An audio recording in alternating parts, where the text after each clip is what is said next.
Okay, 5, 4, 3, 2, 1. Hi there, and welcome again to our Day in the Life lunchtime interviews. First off, I'd like to just do an acknowledgement before we get started into the interview. I'd like to acknowledge the Bunurong people of the Kulin Nation as the traditional custodians of the land in which we are virtually meeting today, where I'm coming from. I recognise their continuing connection to the land and waters and thank them for protecting the coastland of the land on which I am meeting and its ecosystems since time started.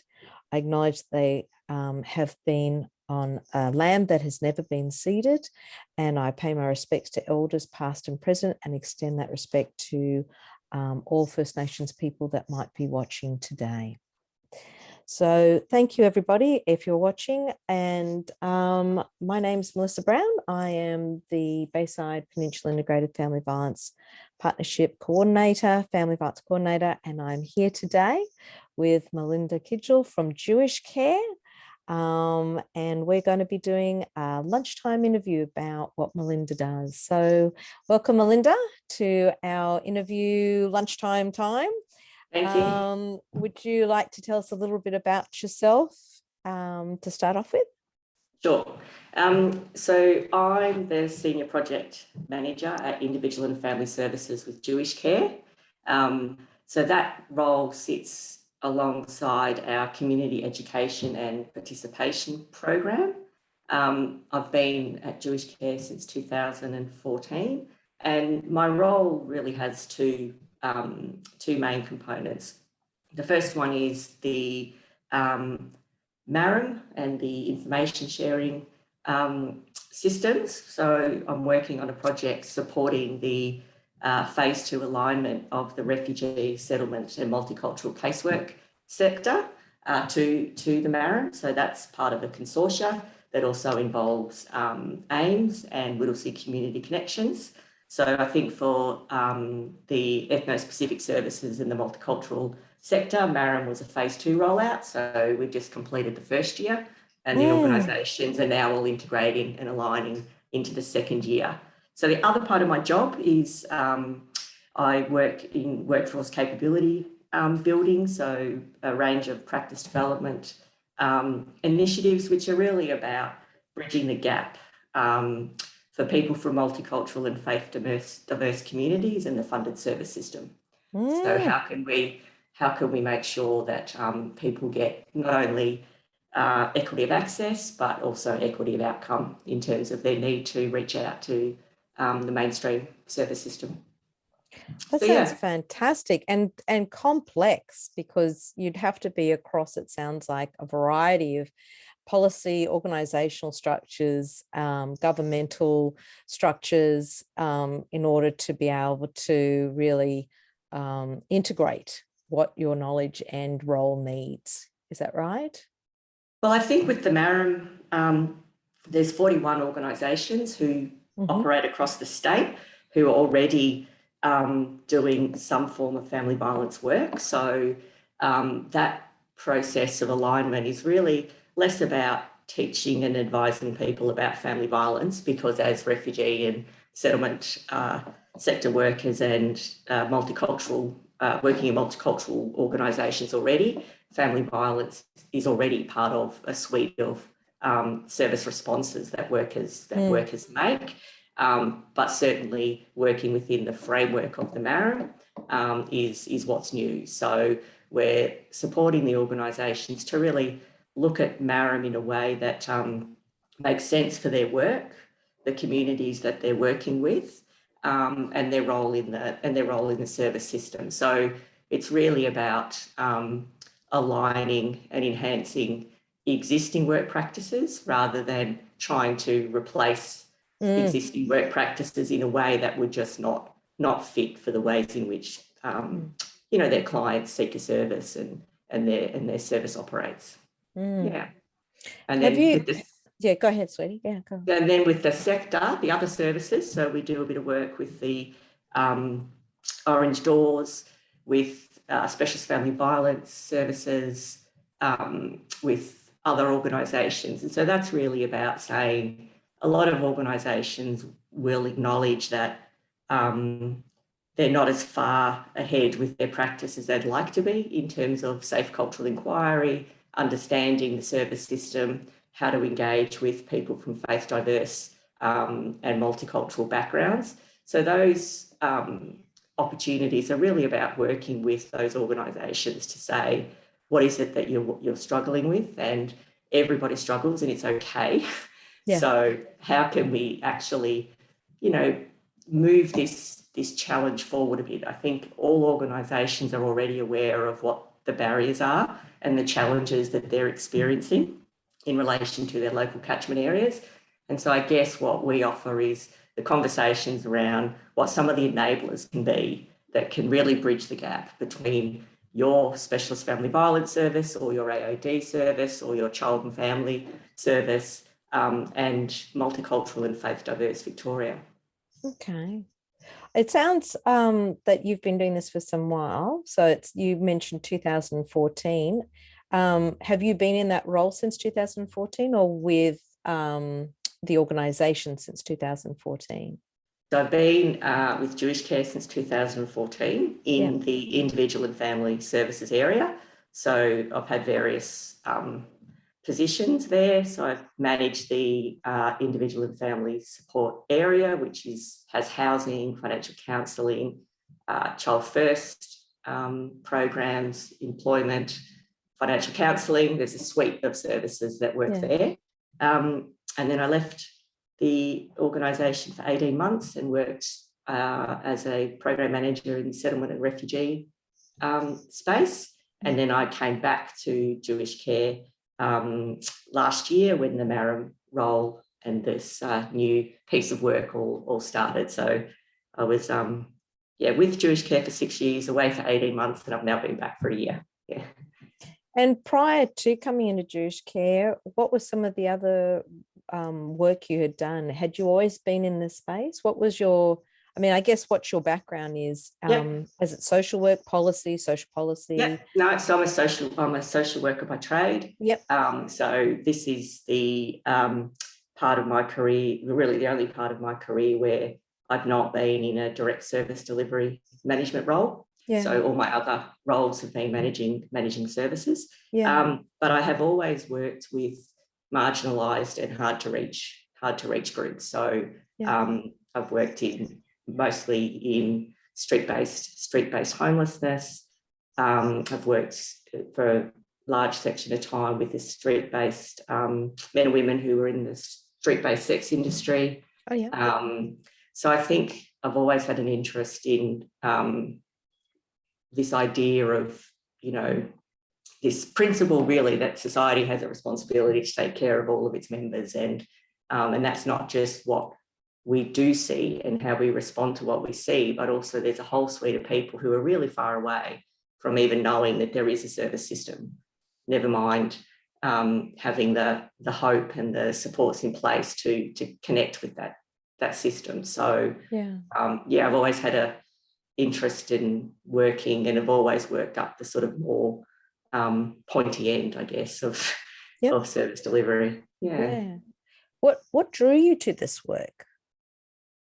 I think I was sort of often reflecting now on, what a sort of almost 30 years of working life has involved, So at that point now where I'm entering into my, I've worked for 30 years, so I'm in the next part of my career. And I think the main thing's always driven me to it is I just fundamentally believe that in social justice. And I fundamentally believe that, not everybody has the same amount of choices. I don't believe that people are in individual situations because of their own choosing. And if they thought differently or acted differently, they wouldn't be in that situation. I just don't believe that.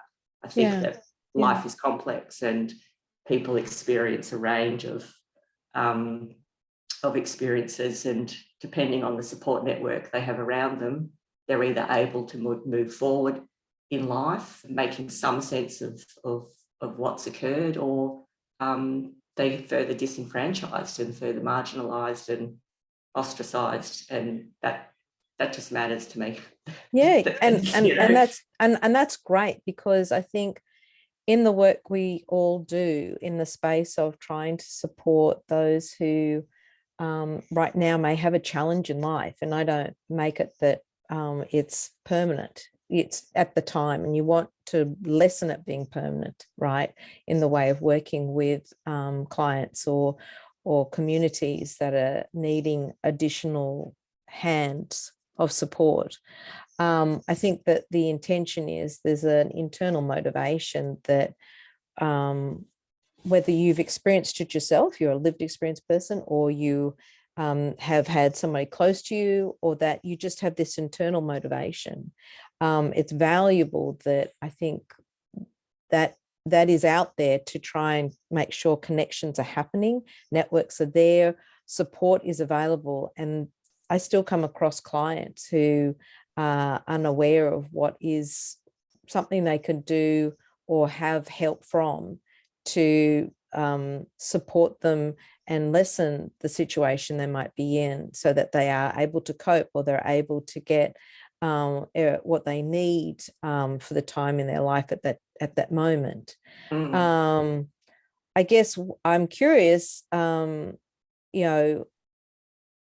would have been probably in so far your career, some of the hardest points of the career that you've been in? Like, is there a significant experience or a problem that came to mind that was like, how am I going to help this person, or how am I going to overcome this situation, or where have may have been the biggest challenges for you in your career? I think that progressively, and at different points in my career, that I've noticed the situations amplify. So I think that frameworks around how we provide support have changed. So I distinctly remember in 2009 when we went to the Opening Doors framework for housing and homelessness services. So I went from managing a local service. I was working at Salvation Army. We had a local service in a neighbourhood. People knew us. We had connections with the Women's Crisis Econ, the YWCA. We had connections with the local housing office, the hotels that we needed. But when that system became centralised, people would come to our office because they were already in relation with us, asking for assistance with accommodation, and we were no longer able to provide it without putting people on a facilitated pathway through the open door. And so I noticed when that happened, that was really challenging for staff, because you were no longer really in any problem-solving or solution-focused relationship with the person. All you could do, because all you were allowed to do, was connect them over to another system. And I think that when the social policy frameworks moved in that direction, I think incrementally the silos have gotten bigger, and it's much harder for individuals, because they're all set up on the basis that this individual has a single need. So you're my single entry point for family violence and child services. You're my single entry point for alcohol and other drug. So you're my single entry point for criminal justice. You're my single entry point for mental health. You're my single entry point for a response within Jewish values. People don't live like that. Yeah. And I think that those systems have just been, those single entry points have just been amped up. And I think that that's been a real challenge, because in the past, we would take the services to people. So we weren't sitting in an office when we're working in the street-based sex industry. We're on the street.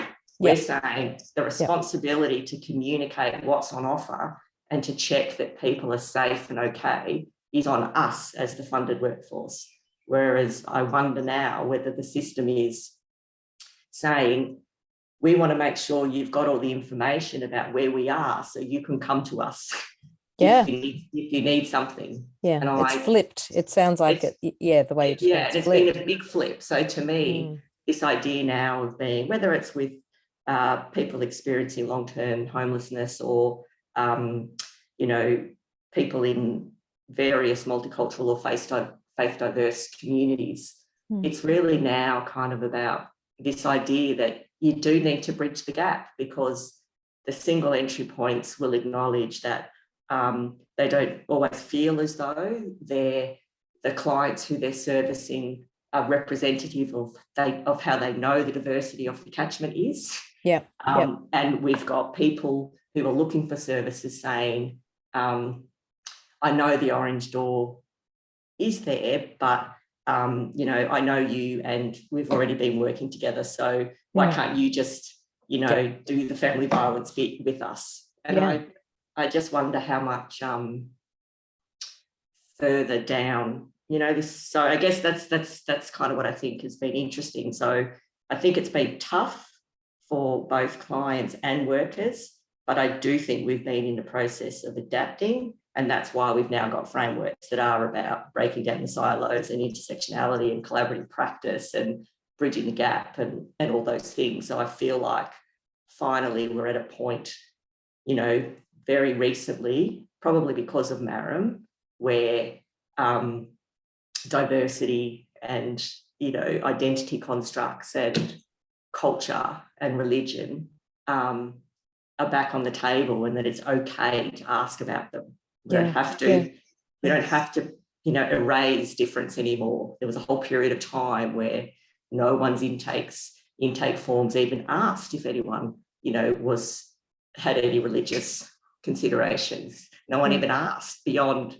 dietary and language. That was it. We only ever asked, do you need an interpreter, and are there any dietary requirements, which very reductionist in terms of how we know people are. So I feel like we've come back now into the space where all of this is able to be discussed.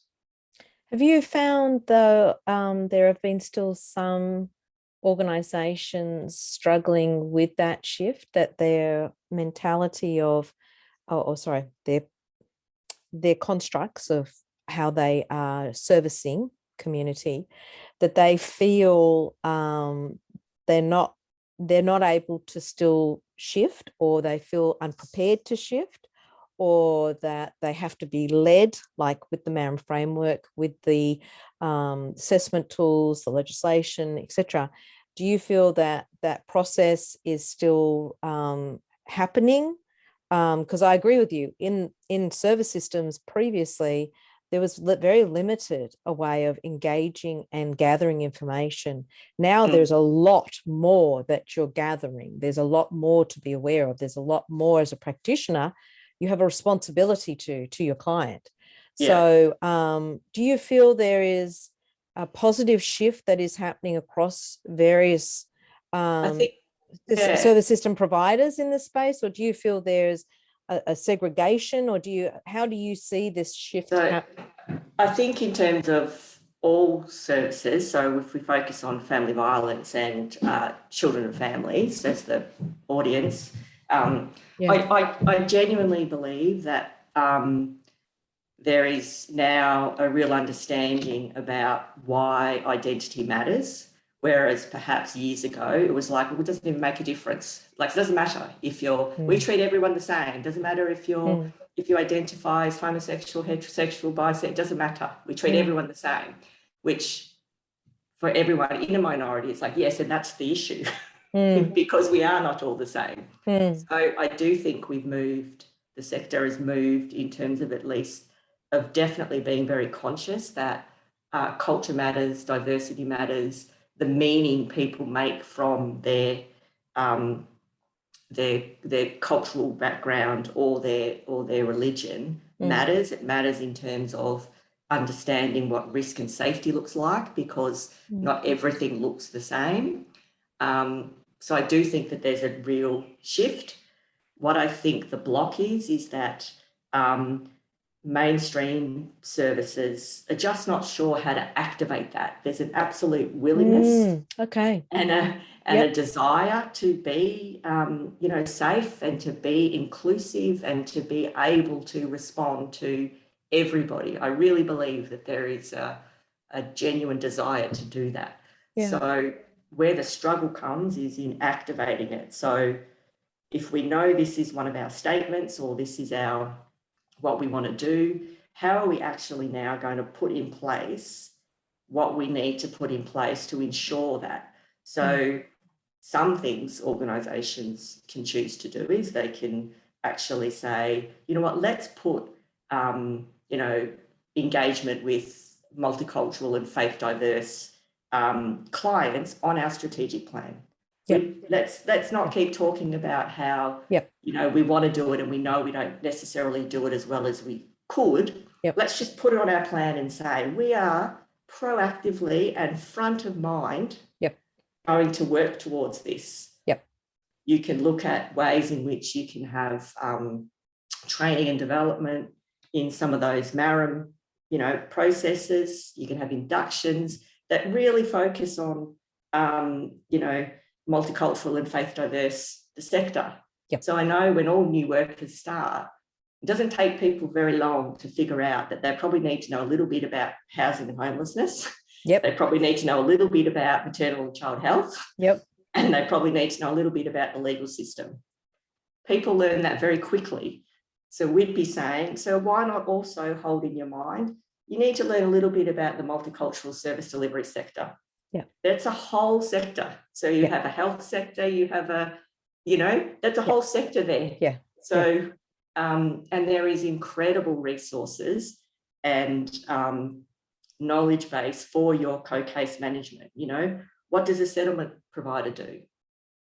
I know, but there's lots of people who don't know. Yet there are settlement services. What do Foundation House do? They've got a whole program around schools in for refugees, around how to keep children engaged in education in a trauma-informed way. Yet the multicultural sector is never top of mind for anybody except for the people in it.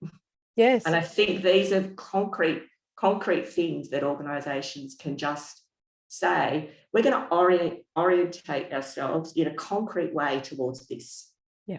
And then, of course, you've got options around some of the capacity building and training that we provide at JewishCare around, how do we upskill our staff in safe cultural inquiry?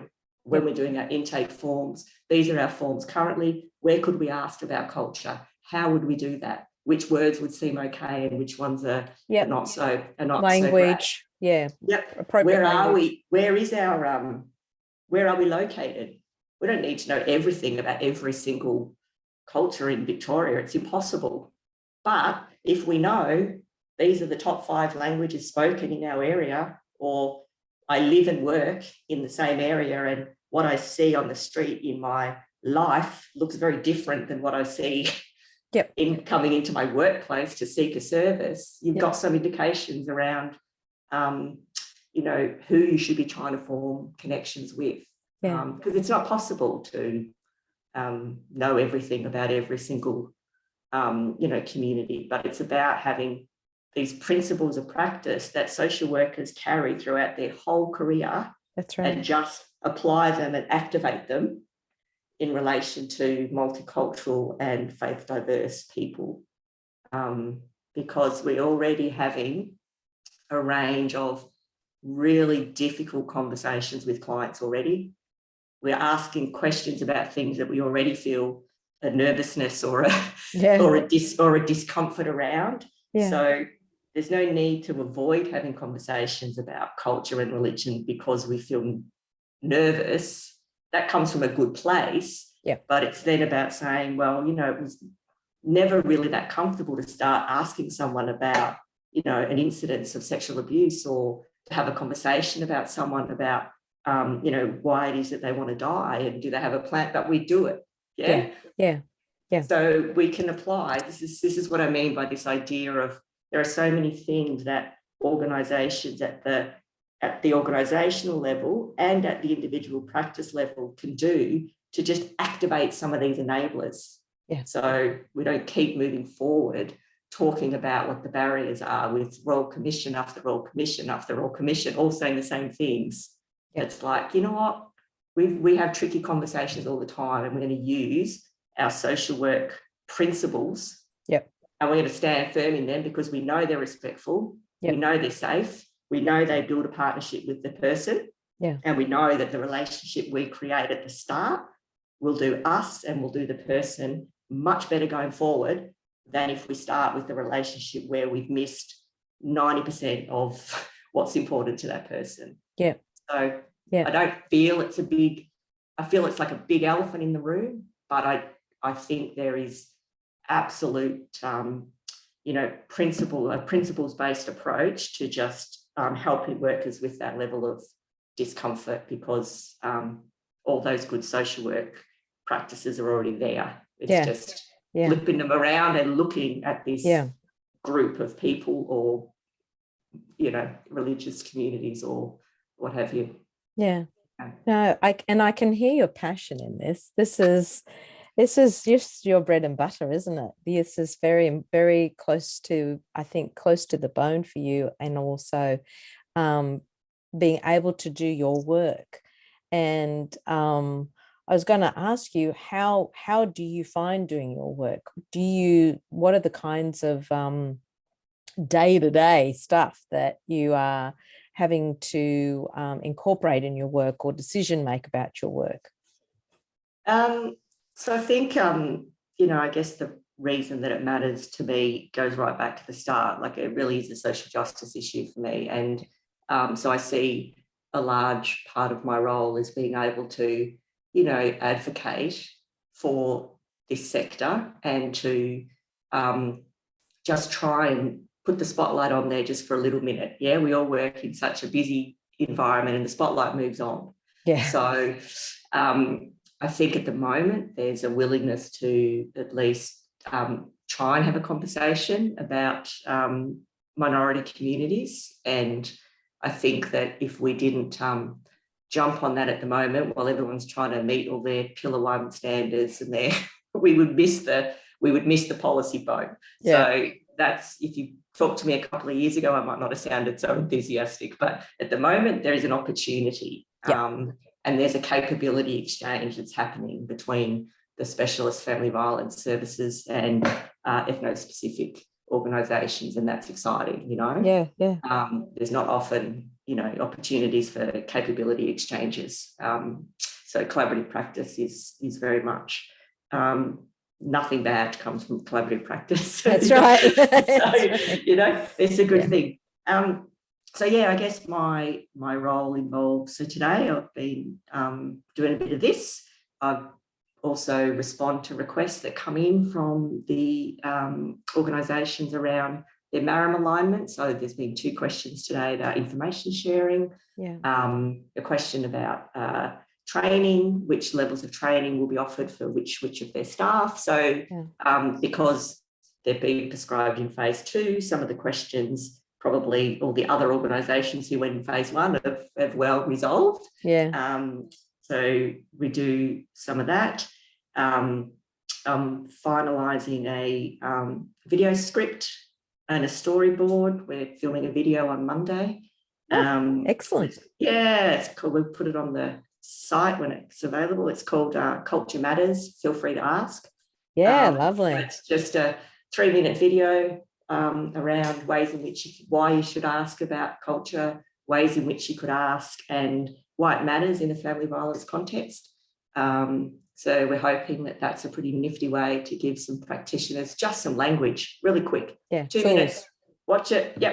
And they're all faith diverse and multicultural people who are speaking. So I guess my role in that space is not to be commenting on what language makes sense for people, but just checking that how we are scripting is in line with the policies around MARAM and fits in line with best practice and stuff like that. So I'm doing that, and then tomorrow I'm doing a question and answer series for the Jewish schools about Fizz and Sis, the information sharing. I think in this idea of sort of bridging the gap, sometimes it's about there's different communication structures and different communication methods within, certainly within the Jewish community. So some of the things that might have been getting done by the Department of Education or places like that in relation to MARAM might not necessarily get to the audience. So we just sort of fill that gap. Obviously, it's, you know, very important that all schools are aware of the new initiatives, and not only because they want to stay compliant, but also because there's opportunities for enhanced wellbeing under the information sharing provisions. Yeah. So doing that, and yeah, developing a resource around MARAM Responsibility 5. So looking at it, so what we do is really, because a lot of the workforce in phase 2 are multilingual and multicultural workers, we look at really simplifying and signposting. So what does it mean? Who is it for? What do I have to do?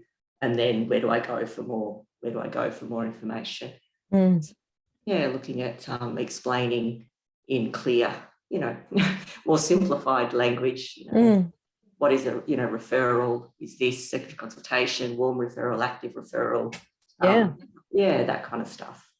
Yeah, so that kind of, and that's valuable work. I feel that like what you're going through is sort of taking an approach to a resource that is going to be inclusive, but also very much practical across, also whether you're not within a faith-based or multicultural organization, that if you are a new practitioner coming into, say, a family violence or family service space, and you may experience the first time working with a school or first time working with a family that has multicultural needs, that also that application can be used as well in that space. What I guess is the objectives. What is the objectives out of then developing these resources, having that kind of work going on and paralleling? I mean, you've talked about the value of how important we now need to shift as sectors, the social workers and other allied professionals in this space with family violence. That's great. This new change is happening. The shift is happening, right? But are there also sort of, I guess, microscopic objectives that can help build further on later as a plan to further resourcing the sectors to maintain this motivation? Well, the family violence, there's just been a big working together initiative, a big working together grant. So that's deliberately targeted at partnering between specialist family violence services and ethno-specific or multicultural or faith diverse organisations. So I think that's a really good signpost. That's deliberately written as it is a partnership model. So that's this idea that, because I do think that there's, you know, there really is this capability exchange. You know, the ethno-specific service providers know a range of things that will help the local specialist family violence service system, and the specialist family violence system knows a lot of things that will help the refugee and settlement providers. So I think that that's a very good model to actually say work together, because these issues are actually localised. So what would work for the Jewish community or would work in Windsor, you know, the principles and the frameworks will be transferable, but the partnerships that people will need and the type of workers they would employ to bridge those gaps would be unique to the communities that they're trying to address. So I think that that's, you know, good things are going to come out of this, because I think once workers have re-engaged with each other and have re-networked, people don't lose that. People will keep tapping each other when they need them. And I think that that grant really generates that, because a lot of people, you know, in specialist family violence services or mainstream, whatever that means, mainstream services, really probably wouldn't even know how many multicultural specialist family violence services there are. People would know that there's In Touch, and that's okay. That's good. There is In Touch. But there is also the Australian Muslim Women's Centre for Human Rights, Wellsprings for Women. There's a range of people. So I think once the mindset starts to to orient. So once settlement and refugee services start saying, I'm going to orient my head a bit towards family violence services. What do I need to know about that system? Yep. How do I make a referral? Who do I refer to? Who is our local navigator, or who do I need to know? We're going to proactively activate our response in connecting to that system. Yeah. And then the specialist family violence system starts saying, who do I need to know? Like what is the ethno-specific makeup of our community? This is all publicly available information, you know? Yeah, that's right. Yeah. So, but there's so much out there, like, as you said, how do you direct it to get what you need to then pull that bigger picture together? Yeah. So we would say we've got we have a framework at JewishCare that basically, so if we work with organisations, you know, want to partner with us or have a professional development series with us, then we say these are the things, there are things that you can do at the practice level, and that's a principles-based framework and some modules around activating cultural humility. So what does it mean in practice? What does it mean at a system level? How can you as a worker have some language to come out of this training with? We can do, there's ways you look then at putting a cultural or a diversity lens over your existing processes. So everyone's already got an intake system. Yeah. Once people have got familiarity with why it's important to ask about culture and what its connection to family violence and safety is, then workers are able to self-generate some points in which they'd ask different questions, what they'd ask, how they would ask it. So intake systems change. And then there's this other framework that we call Who Lives Here. And so that's a data based approach to understanding your catchment. So the diversity, both linguistically, culturally, and faith diversity of your catchment. And that's a very simple process of looking at who lives in the community, which is all available from the Department of Multicultural Affairs. It comes out of the census. So again, for larger organisations who have strategic plans or diversity and inclusion plans or continuous improvement plans, could choose to write, you know, that we're going to do an action research to determine the top 5 countries of birth in our region. Yeah. Wow. So you've got a variety of like suites that you can fit together or use in separate ways, but overlap to maintain this information pool, this pot of information that is valuable and really has an opportunity for organizations at any scale level to build on as a way of expanding their own frameworks or their own policies or their own, you know. Because it's not like, you know, almost going back to the start, it's not because there isn't a willingness. There absolutely is. People want to make sure that anybody who needs their service can come. People want to be safe. They also want to be inclusive, and I think it's just because, you know, it's hard. Like we all have got a level of uncomfortableness asking about, you know, culture, because we don't want to, you know, overlay, you know, white privilege and, you know, all these other things that we're all carrying, you know. But the principle of cultural humility, which is why it's the method that we hang the rest of our frameworks off, is because it just acknowledges right from the front that it's not possible to know everything about another person's culture.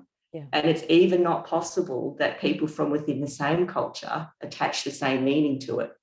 So this idea that you can become culturally competent, no, but through a process of, you know, cultural humility, you can acknowledge that culture is varied.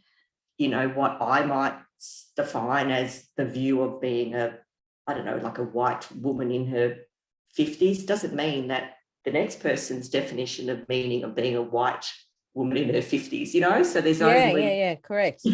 So I think that there's definitely a willingness, and these ways in which we would call them they're just kind of structured modules that people can either work through as an organisation, and you'll come out the other end going, okay, so we know who lives in our area, we know the gap between who lives here and who actually comes here to our services. And we know how we might go about filling that gap, because we know that these are the services who are working with these communities already as our neighbours and as our collaborators. We're going to make active attempts to connect with them. And see how would we move forward, because everybody within the multicultural service system, we talk about this idea at JewishCare of honouring the entry point. You know, people can seek a service from wherever they want. So same, if someone's chosen to contact Anglicare or the Orange Door or Mission Australia, or great. That service will be able to have a conversation with them that might include aspects of culture and religion, which is good because that will be helpful. If they've chosen to call JewishCare, then JewishCare should be able to have a conversation with them that understands, that makes the cultural connections, but also can be informed and work in partnership with, you know, let's now call in Jane from the Orange Door. She works with us, and she's going to facilitate the rest of that conversation, because that's not really what JewishCare do, but we're going to stay involved. It's a no loss scenario. No, it only adds to the value for then the client to know that they're getting a better wraparound and information is being shared for their benefit too, for having a cultural overlay where there is some significant information that could also be supportive. Do you find that JewishCare is often, or not so often, used for those secondary consultations or involvements in a referral process? No, and I think that, one of the things that came up in the phase 2, so we, I guess, because JewishCare has we're part of the Child and Family service system for the Bayside, Peninsula, Orange Door. So obviously there's active work processes around that. So consultations with the Orange Door and the other agencies within the Orange Door. So that bit is good. But the rest of our service delivery sit outside that system. And so for a lot of ethno-specific or multicultural service providers, their settlement services or their refugee services or their aged care or something. So it's, again, there's this systems gap. So if the systems can acknowledge that as a settlement provider, there's things I need to understand about the family violence system in the same ways I understand them about Centrelink or community health. So that's why I think it's this, I keep coming back to bridging the gap, but it's the systems and the sectors learning about each other, the individual client work, and how do we work together better for the safe outcomes for the individual. And then if individuals are truly able to enter any system that they want, then both systems need to be able to hold the conversation that currently sits in the others. Yes. That's valuable, very valuable. I'm looking at our time.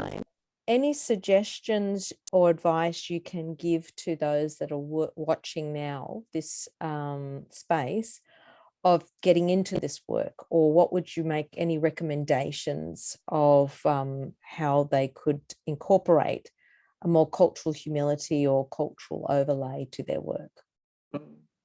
I think that the first thing I'd say is that, it's really it's really quite invigorating to work in a community development and in a community focused kind of way. So as someone who's not from the Jewish community, I thought before I worked there that I myself did really come in with this erasure of difference and sort of think, well, how different can it really be? But I do think that there's just incredible rewards in terms of your practice in being able to see, that maybe people do view things differently than you do yourself, or you can see that really there is a difference between how close these people are to accessing the service system and what the service system provides. So that's a really key learning for me. And I think that once you're able to rely really on all your social work skills anyway. So this idea that you think, well, I couldn't work there because I'm not this, or I couldn't work there because I'm not that. I think that that's not the mindset, you know. And I think that all of us throughout our career have done that, you know. Or I'm not a young person, so I won't work in youth, or I don't know anything about that, so I won't work there, or you know, I'm not Arabic, so I won't apply for the job there. Like, I think we've all fallen into that, and I think that all of the organisations, of course, unless there's a requirement to speak a certain language group, are really represented by a range of diverse staff. And I think you learn ways of realising that the only way you can get your work done is in partnership, and if you don't understand, or you haven't spent the time trying to learn the cultural relating that people have, or what's important to them, and you can't make assumptions around what's safe, what risk looks like, what safety looks like. You can't make assumptions that these services that the people need in the way they need them are there. So, for example, refuges and things like that, there's, you know, architectural reasons why certain people in the religious Jewish community couldn't go to a refuge anyway, even if there was one. So then you start to grapple with these questions of, well, we have a system that potentially says you can be Jewish or you can be safe, and that seems a bit odd. So I think just for people who are interested in working in, you know, working with minority communities, you will tap into all of your social justice and your kind of advocacy beliefs, and that's what I would say. But don't rule yourself out just because you're not the thing that you think you need to be in order to work at that place. Yeah. Is there any programs you can think of that are, of course, besides JewishCare, that are intro kind of ways of getting some form of introduction to a cultural lens, understanding diversity, or being able to expand already maybe a basic knowledge? I know for me, so VACA's cultural competency was amazing for me. Yeah, that's right. Yeah. You know. So I would encourage everybody who's already in a workplace to, if you think that your organisation could activate your learning in relation to this in a different way, put it on the table at your next supervision. If you are a manager and you think that there's some validity in the organisation looking at what is the, you know, who does live in your catchment, that you activate that as a quality improvement initiative or a whatever.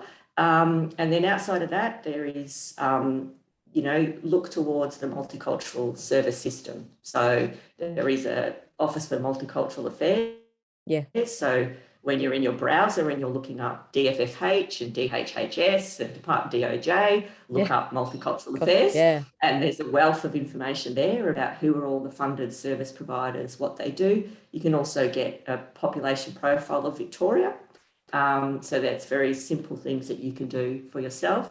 Also on the 1-800-RESPECT website, there's a really good 2-3 minute videos. One is called a bad conversation, and one is called a good conversation. And it just very quickly shows you how, for someone who is from a refugee background, presents to a service, and how the intake conversation can go, and what would be a blocker for that woman, and then what would be some of the enabling things that workers can say. And that's a really good resource, and that's quite quick and easy to access.